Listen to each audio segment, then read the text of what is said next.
Hello students, हम लोग reduction पढ़ रहे थे कार्बोनिल कंपाउंड्स का, जिसके अंदर मैंने आप लोगों को बताया था कि हमने दो कैटेगरी की हुई है। फर्स्ट तो कि अल्कोहल हम पहले बनाएंगे कि किस किस रिड्यूसिंग एजेंट से हम अल्कोहल का फॉर्मेशन कर सकते हैं। फिर उसके बाद अब नेक्स्ट आपका रिडक्शन है कि हम क्या बनाएंगे, रिडक्शन करके हाइड्रोकार्बन का फॉर्मेशन करेंगे। ठीक है, तो एक तो इम्पॉर्टेंट बात ये कि जो अपन ने पढ़ा है वो रिवाइज कर लिया क्या आप लोगों ने? रिवाइज कर लिया है ना? नहीं करा है तो अब भी पॉज करो और पहले रिवीजन करो, ठीक है ना?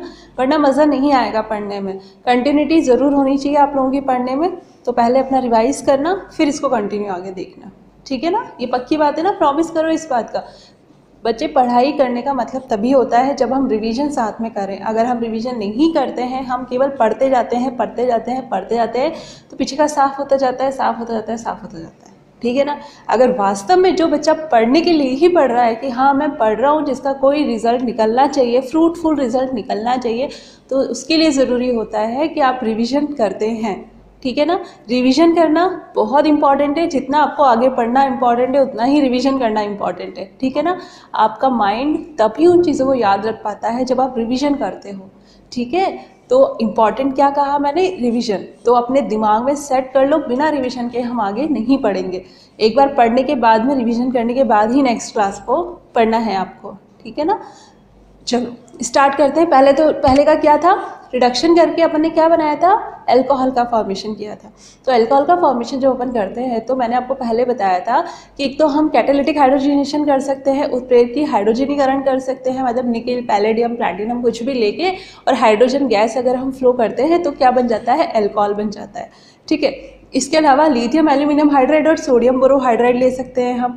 तो लिथियम एल्यूमिनियम हाइड्राइड एक स्ट्रॉन्ग रिड्यूसिंग एजेंट होता है, और सोडियम बोरोहाइड्राइड जो होता है थोड़ा वीक होता है कंपैरेटिवली। अगर डबल बॉन्ड भी आ रहा है, अनसैचुरेशन और कार्बन कंपाउंड भी आ रहा है, तो लिथियम एल्यूमिनियम हाइड्राइड तो दोनों को ही रिड्यूस कर देगा, लेकिन सोडियम बोरोहाइड्राइड केवल कार्बन कंपाउंड को करेगा। ये पढ़ा था हमने, ठीक है?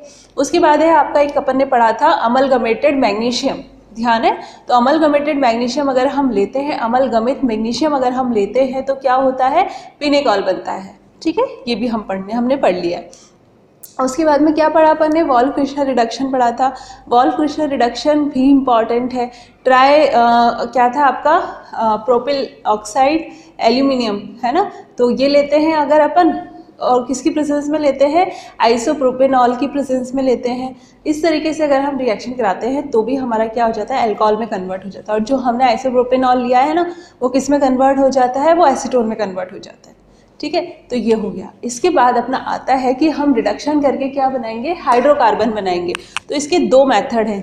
क्या क्या मेथड है? एक तो है इसके अंदर क्लीमेंसन रिडक्शन। क्या है?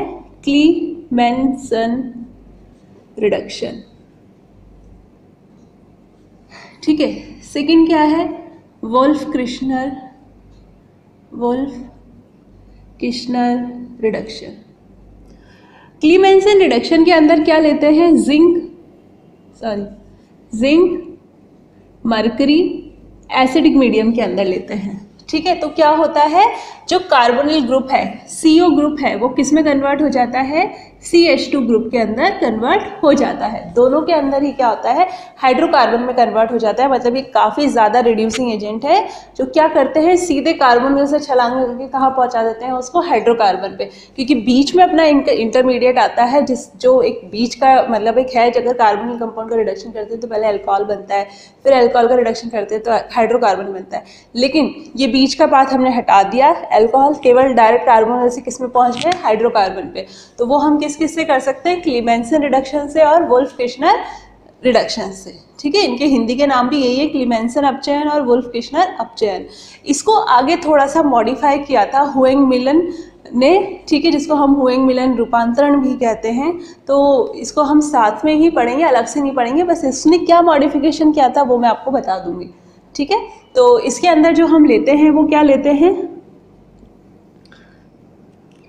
हाइड्रोजीन लेते हैं, KOH लेते हैं, ठीक है? इस तरीके से इसकी प्रेजेंस में हम ये रिएक्शन कराते हैं, और हाई टेम्परेचर लेते हैं 200 डिग्री। तो जो स्टार्टिंग में काम किया था ना, वो केवल इसके साथ में काम किया था। फिर हुएंग-मिलन का जो मॉडिफिकेशन हुआ, उसने KOH और हाई टेम्परेचर भी बता दिया, ठीक है। तो इस तरीके से ये रिडक्शन होते हैं। तो हम पहले देखते हैं क्लीमेंसन। और एक और इम्पॉर्टेंट बात, यह मैं थोड़ा शॉर्ट में बता रही हूँ, फिर अभी हम इसका पूरा मैकेनिज्म देखेंगे। क्लीमेंसन रिडक्शन के अंदर क्या होता है, ये केवल और केवल कीटोन को ही रिड्यूस करता है, एल्डिहाइड को रिड्यूस नहीं करता। तो ये हम केवल किसके लिए काम में लेते हैं, ओनली फॉर कीटोन। लेकिन ये जो है ये दोनों के लिए कर लेता है, ये एल्डिहाइड और कीटोन दोनों को ही रिड्यूस कर देता है। तो ये शॉर्ट में लिखने से क्या होता है, हमें चीज़ें समराइज्ड हो जाती हैं, फिर हम आराम से इसको डिटेल में पढ़ें। क्योंकि कई बार क्या होता है, छोटी छोटी चीज़ें हमें याद नहीं रहती, तो हम डिटेल तो बाद में याद रख पाएंगे, बल्कि छोटे छोटे पॉइंट्स हमें दिमाग में होने चाहिए। ठीक है ना बच्चे। तो क्या क्या बता दिया मैंने आपको। क्लीमेंसन रिडक्शन ये किसके लिए काम में लिया जाता है, केवल और केवल कीटोन के लिए। अगर हम इसको एल्डिहाइड के लिए काम में लेंगे तो उसका पॉलीमराइजेशन हो जाएगा एसिड की प्रेजेंस में। ठीक है, इसलिए यहाँ पे जब बेस है तभी एल्डिहाइड जो है रिड्यूस होता है। एसिड की प्रेजेंस HCl है ना, तो HCl की प्रेजेंस में जो है वो एल्डिहाइड रिड्यूस नहीं होता, उसका पॉलीमराइजेशन हो जाता है। ठीक है, ये बात ध्यान रहे तो भी ठीक, ना रहे तो भी कोई बात नहीं। ठीक है ना बच्चे। चलो आगे देखते हैं क्लीमेंसन रिडक्शन। फर्स्ट अपन स्टार्ट कर रहे हैं क्या, क्लीमेंसन रिडक्शन। क्या बताया मैंने आपको कि ये एल्डिहाइड को रिड्यूस नहीं करता। नॉर्मल अगर हम लेंगे R डबल बॉन्ड O किसकी प्रेजेंस में, जिंक मरकरी की प्रेजेंस में HCl के साथ में लेते हैं तो क्या होता है RCH2, मतलब केवल यहाँ पे क्या आ जाएगा H2। बस इतनी सी रिएक्शन है, हाइड्रोकार्बन बन गया। ठीक है, अब इसका अपन मैकेनिज्म देख लेते हैं। देखिए यहाँ पे किस तरीके से रिएक्शन होती है। पहले तो क्या है, अगर कार्बोकेटायन जनरेट किया जाएगा, कार्बोकेटायन बनाया जाएगा जहाँ पे पॉजिटिव चार्ज हो, फिर वहाँ पे इलेक्ट्रॉन दिए जाएंगे। मतलब अब इलेक्ट्रॉन है तो कोई H+ आके वहाँ पे जुड़ सकता है। इस तरीके से इलेक्ट्रॉन देंगे H+ जोड़ेंगे, इलेक्ट्रॉन देंगे H+ जोड़ेंगे। ये प्रोसेस कितनी बार होगा, 4 बार होगा। ठीक है ना, क्योंकि यहाँ पे 4 हाइड्रोजन जो है वो जुड़ेंगे। देखो पहले तो क्या लिया हमने, ये ले लिया। अब ये कार्बोनिल है अपना। आप लोग ध्यान रखिएगा, जब भी इस तरीके से पॉजिटिव कैटायन होता है तो ये वहाँ जाके जुड़ता है जहाँ पे इसको इलेक्ट्रॉन आराम से मिल जाए। तो देखो यहाँ पे बॉन्ड के पास तो फ्री इलेक्ट्रॉन नहीं होते, शेयरिंग में ओवरलैपिंग में होते हैं। तो फ्री इलेक्ट्रॉन किन्हें कहा जाता है, जो एकाकी इलेक्ट्रॉन युग्म होता है ना, लोन पेयर, उसको कहा जाता है फ्री इलेक्ट्रॉन। तो ये आराम से इसके पास इलेक्ट्रॉन्स हैं, तो ये जो हाइड्रोजन है कहाँ जाके लग जाएगा, इस ऑक्सीजन के पास जाके लग जाएगा आराम से, कोई दिक्कत नहीं आएगी, फ्रीली है वो इलेक्ट्रॉन्स। तो हाइड्रोजन लग गया इन इलेक्ट्रॉन के पास जाके। तो जैसे ही हाइड्रोजन के पास जाके लगेगा, ऑक्सीजन के पास जाके लगेगा हाइड्रोजन, ऑक्सीजन के ऊपर आ जाएंगे पॉजिटिव चार्ज। क्यों, क्योंकि ऑक्सीजन केवल 2 बॉन्ड बना सकता है। यहाँ पे कितने बॉन्ड हो गए, 2 और ये 1, 3। तो 3 बॉन्ड हो गए, तो ऑक्सीजन के पास क्या आ गया, पॉजिटिव चार्ज। अब पॉजिटिव चार्ज आते ही ऑक्सीजन बर्दाश्त नहीं कर सकता पॉजिटिव चार्ज। क्यों, क्योंकि उसकी इलेक्ट्रॉन नेगेटिविटी ज़्यादा होती है। मेरी हर एक बात ध्यान से सुना करो, ऑक्सीजन की इलेक्ट्रॉन नेगेटिविटी, विद्युत ऋणता ज़्यादा होती है, इसलिए उसके ऊपर पॉजिटिव चार्ज नहीं रह सकता। तो ये क्या करेगा, ये डबल बॉन्ड के इलेक्ट्रॉन को ले लेगा। इसको कोई मतलब नहीं किसी दूसरे से इसके साथ क्या होगा, लेकिन इसके ऊपर पॉजिटिव चार्ज इसको बर्दाश्त नहीं है। ठीक है ना, तो ये क्या करेगा, इधर से इलेक्ट्रॉन को ले लेगा। तो जैसे ही इलेक्ट्रॉन लेगा तो कार्बन के ऊपर क्या आ जाएगा, पॉजिटिव चार्ज, क्योंकि ये 4 बंध बनाता है। अब इसके पास इलेक्ट्रॉन की कमी हो गई, तो इसके ऊपर क्या आ गया, पॉजिटिव चार्ज। ठीक है, अब क्या होगा, पॉजिटिव चार्ज आ गया, तो अब तो ये किसी को इलेक्ट्रॉन भी नहीं दे सकता, जोड़ भी नहीं सकता कार्बन अपने आप के ऊपर। तो क्या होता है, इसको पहले इलेक्ट्रॉन्स दिए जाते हैं। ठीक है, हमने जो यूज़ किया है वो क्या किया है, जिंक यूज़ किया है। तो जो ये जिंक का काम है ना, इस कॉम्बिनेशन का क्या काम है, ये क्या करते हैं, इलेक्ट्रॉन्स को दे देते हैं। क्योंकि ये क्या है, मेटल है, ट्रांजिशन एलिमेंट्स के अंदर आते हैं ना, तो फटाफट से इलेक्ट्रॉन्स दे देते हैं। ठीक है, तो ये क्या करेंगे, ये इलेक्ट्रॉन देंगे यहाँ पे, तो ये इलेक्ट्रॉन की वजह से नेगेटिव चार्ज आ गया। अब यहाँ पे क्या है, एसिडिक मीडियम है, तो H निकल के यहाँ पे H आएगा और इसके ऊपर जुड़ जाएगा। तो एक बार के लिए तो अपना काम हो गया। ठीक है, अब फिर से H+ और आएगा इसके पास, क्योंकि ऑक्सीजन के पास लोन पेयर है, तो ये लोन पेयर पे जाके लग जाएगा हाइड्रोजन। अब अभी मैंने आपको बताया कि ऑक्सीजन के ऊपर पॉजिटिव चार्ज ये बिल्कुल बर्दाश्त नहीं करता।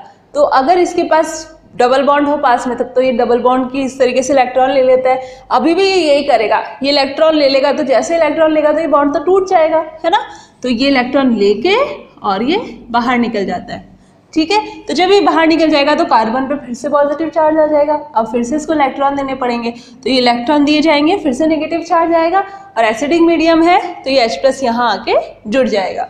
तो अल्टीमेटली अपना क्या काम हो गया, यहाँ पे ये 2 हाइड्रोजन जुड़ गए, यहाँ पे क्या था डबल बॉन्ड O हट के क्या हो गया, यहाँ पे हाइड्रोजन जुड़ गए। तो आप लोग ये देखोगे यहाँ पे कितने हाइड्रोजन काम में आए, 1 2 3 4, तो कितने हाइड्रोजन काम में आए यहाँ पे, 4 हाइड्रोजन। तो जब भी आपको रिएक्शन लिखोगे इस तरीके से, मान लो आपके पास ये एग्जाम्पल है C double bond O R, तो हम क्या लिखते हैं यहाँ पे कितने हाइड्रोजन काम में आ रहे हैं, 4 हाइड्रोजन। ठीक है, 4 हाइड्रोजन, और किसकी प्रेजेंस में होती है रिएक्शन, जिंक मरकरी HCl की प्रेजेंस में। एसिडिक मीडियम में होती है बच्चों, ये ध्यान रखना अच्छे से, एसिडिक मीडियम होगा तभी तो H+ आएगा यहाँ से, है ना। एसिड है, स्ट्रॉन्ग एसिड है, इजीली H+ मिल जाएगा इसमें से, क्योंकि जो स्ट्रॉन्ग एसिड होता है वो आराम से H+ दे देता है। ठीक है, तो इस तरीके से ये दे देगा और ये क्या बनेगा, ये बन जाएगा। ठीक है, आगे बात समझ में। तो इस तरीके से होती है ये क्लीमेंसन रिडक्शन। एसिडिक मीडियम में होती है, केवल कार्बोनिल कंपाउंड्स के अंदर कीटोन का रिडक्शन करती है, और जिंक मरकरी लिया जाता है इसमें साथ में। ठीक है, तो ये हो गया मैकेनिज्म, अच्छे से समझ लो, प्रैक्टिस कर लो, बहुत ईजी है, आ जाएगा। ठीक है, नेक्स्ट देखते हैं वुल्फ किश्नर। देखो वुल्फ किश्नर रिडक्शन के अंदर क्या लिया जाता है, हाइड्रोजीन लिया जाता है, इसका नाम क्या है, हाइड्रोजीन, क्या कहते हैं इसको,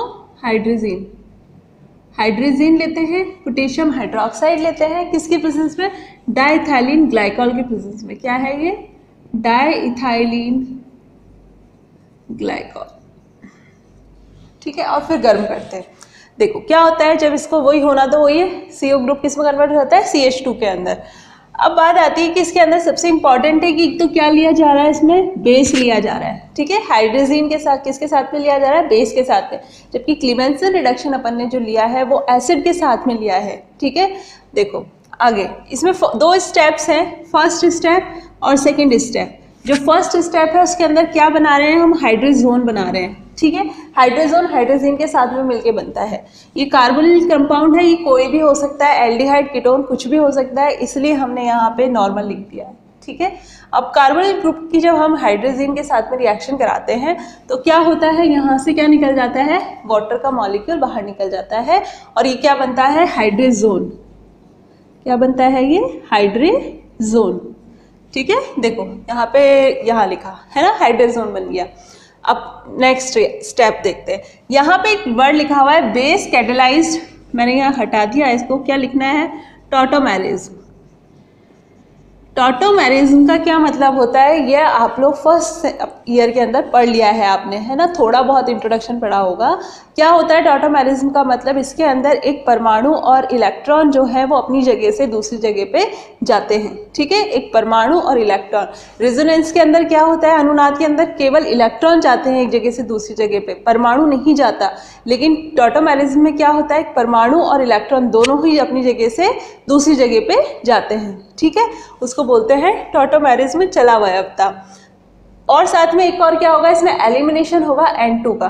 ठीक है, नाइट्रोजन का। तो ये 2 चीजें होंगी। अब देखो क्या है, इसका मतलब क्या है और इसका क्या मतलब, ये तो पता ही है कि N2 इसमें से निकल जाएगा। होता क्या है, ये जो है अपना हाइड्रोजोन, इस हाइड्रोजोन की यहाँ पे ये बेस है। ठीक है, तो बेस में से क्या आएगा, OH। ये दोनों साइड लगा हुआ है, क्या मतलब है इसका, ये रिएक्शन जो है दोनों साइड में चलती है। ठीक है, तो ये क्या होगा, इसमें से बेस क्या काम करता है, अम्लीय हाइड्रोजन को बाहर निकाल लेता है। तो यहाँ पे अम्लीय हाइड्रोजन, एक ही हाइड्रोजन नजर आ रही है ये, तो अम्लीय है ये, क्योंकि H निकलने के बाद नेगेटिव चार्ज नाइट्रोजन पे आएगा जो कि स्टेबलाइज हो जाएगा। ठीक है, रेजोनेंस के थ्रू। तो यहाँ से H निकल जाता है, ये निकल गया। ठीक है, अब ये नेगेटिव चार्ज जो आया है ये स्टेबलाइज हो जाएगा रेजोनेंस की वजह से। देखो कैसे, ये इलेक्ट्रॉन यहाँ से यहाँ, ये इलेक्ट्रॉन तो यहाँ पे है ही सही। ठीक है, तो अगर इसके इलेक्ट्रॉन को यहीं रहने दें और ये इलेक्ट्रॉन यहाँ से यहाँ लेकर आए, देखो रेजोनेंस से क्या बनेगी, या तो नेगेटिव चार्ज आ जाएगा, यहाँ पे डबल बॉन्ड आ जाएगा। ठीक है, तो इस तरीके से इसका नेगेटिव चार्ज भी खत्म। अब इसका अगर और इसमें वाटर का अटैक करा है तो वाटर का अटैक से क्या होगा, इसमें से H+ निकल के यहाँ लग जाएगा। ठीक है, तो OH बाहर निकल जाएगा, ये H लग गया। अब तुम इसको देखो, चलो आगे एक बार और देख लेते हैं। बेस अभी पूरे हाइड्रोजन को निकालेगा नाइट्रोजन पे से, तो OH लिया हमने, तो H निकाल दिया इसमें से भी, तो ये बन गया। ठीक है, अब तुम इसको और चलो इसको मत कंपेयर करो, इन दोनों को कंपेयर करो, इसको और इसको। अगर आप इन दोनों को कंपेयर करोगे तो आपको क्या नजर आएगा? देखो एक और है ये वाला और ये वाला, ठीक है। यहाँ पे इसमें और उसमें होने को सारी चीजें वही हैं, कुछ भी अंतर नहीं आया है, केवल एक हाइड्रोजन के। इसमें तो चलो एक हाइड्रोजन का अंतर आ रहा है, तो अगर हम इसको भी हटा देते हैं, एक इम्पॉर्टेंट बात नोट करो, टॉटोमेरिज्म क्या होता है। इसको समझने से पहले कि यहाँ टॉटोमेरिज्म हो रहा है, उसको समझने से पहले आपको ये पता होना चाहिए होता क्या है। यहाँ पे जितने परमाणु है, परमाणु भार वही रहता है, एटॉमिक वेट वही रहता है, एटॉमिक नंबर वही रहता है, केवल इसके अंदर एटम्स के और इलेक्ट्रॉन की पोजीशन चेंज होती है। तो यहाँ पे तो अपना एक हाइड्रोजन ज़्यादा है, तो इसको तो हम हटा देते हैं, ठीक है। केवल इन दोनों को कंपेयर करते हैं। यहाँ पे हाइड्रोजन जो था वो कहाँ पे था? इस जगह पे था अपना, ठीक है। यहाँ पे भी हाइड्रोजन, यहाँ पे भी है। इसको और इसको देखेंगे तो यहाँ पे फिर से एक हाइड्रोजन का क्या है? ज़्यादा है, तो इसको भी हम टॉटोमेरिक फॉर्म नहीं बोल सकते। अब बोलेंगे कि इसको टॉटोमेरिक फॉर्म, वो देखने वाली बात है। तो अब हम टॉटोमेरिक फॉर्म बोलेंगे, एक तो इसको और एक इसको, ठीक है। तो अपन इसको भी हटा देते हैं अपना। जब भी आपको टॉटोमेरिक फॉर्म को डिसाइड करना हो कि कौन सी दो टॉटोमेरिक फॉर्म है, तो देखो मैंने यहाँ पे देख नहीं रखा था पहले, लेकिन ये नाम से मुझे ध्यान आया कि आप लोगों को बताना है, तो कन्फ्यूजन नहीं हो उसके लिए आपको क्या आना चाहिए? कॉन्सेप्ट आना चाहिए। तो कॉन्सेप्ट क्या है? टॉटोमेरिक फॉर्म जो होती है उसके अंदर एटम और इलेक्ट्रॉन बिल्कुल सेम नंबर में होते हैं, लेकिन एक एटम अपनी जगह से दूसरी जगह पे चला जाता है, इलेक्ट्रॉन भी अपनी जगह से दूसरी जगह पे चले जाते हैं। तो जब हम इसको और इसको कंपेयर करेंगे तो देखो यहाँ पे हाइड्रोजन यहाँ पे था, कहाँ चला गया? यहाँ पे चला गया। नेगेटिव चार्ज पहले कार्बन पे था, अब कहाँ चला गया? यहाँ पे आ गया। तो इस तरीके से इलेक्ट्रॉन्स का जो है वो चेंज हो गया है, एटम एक जगह से दूसरी जगह पे चला गया है। तो ये दोनों क्या हो गए? Tautomeric form. अगर ये बात समझ में नहीं भी आई हो तो कोई बात नहीं, यहाँ पे इसको लिखने की भी जरूरत नहीं है, आप लोगों को परेशान होने की जरूरत नहीं है। यहाँ पे नहीं बताया तो क्या नंबर कट जाएंगे? नहीं याद रहे तो ठीक, नहीं रहे तो भी ठीक। क्या बोलते हैं टॉटोमेरिज्म को हिंदी में? चला हुआ हफ्ता, ठीक है। बस ये दो टॉटोमेरिक फॉर्म है, जिसको अगर याद रखना हो तो वो याद भी रख सकते हैं, पर ठीक है यहाँ पे ज़रूरत नहीं है ज़्यादा।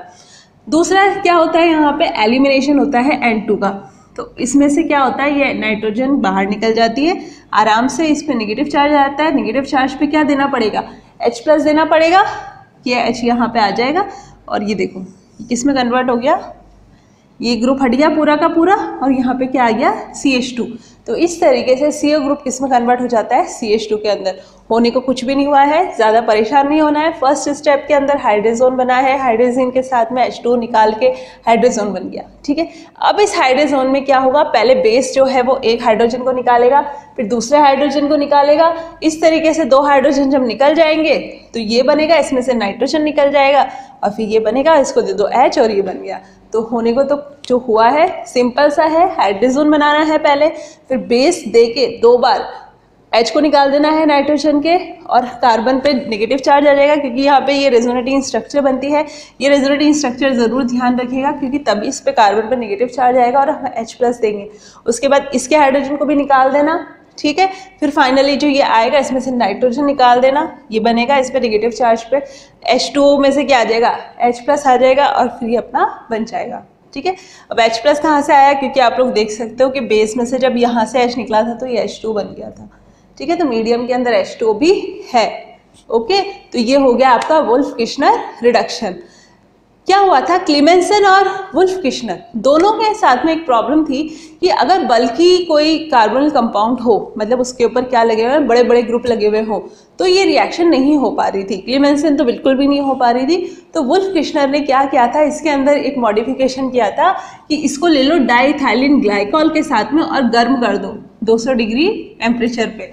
तो ये मॉडिफिकेशन के साथ में रिएक्शन मैंने आपको पढ़ाई है। तो इसने दिया था कि जिसके अंदर स्टेरिक हिंड्रेंस होती है, त्रिविम बाधा आती है, उन अभिक्रियाओं को भी किया जा सकता है। इस तरीके से कंडीशंस को चेंज कर दिया था उसने। तो कुल मिला के जो वुल्फ किश्नर रिडक्शन था ये हर किसी के साथ में रिएक्शन करता है, चाहे उसमें स्टेरिक हिंड्रेंस हो, चाहे एल्डिहाइड हो, चाहे कीटोन हो, ठीक है ना। तो इस तरीके से वुल्फ किश्नर सबसे बेस्ट मेथड है रिडक्शन करने के लिए एल्डिहाइड और कीटोन का। इंपॉर्टेंट बात, क्लीमेंसन रिडक्शन होता है एसिडिक मीडियम में, वुल्फ किश्नर होता है बेसिक मीडियम में, ठीक है, याद रहेगा, प्रैक्टिस कर लो इसको, उसके बाद ही आगे चलेंगे अपन। ठीक है ना, चलो।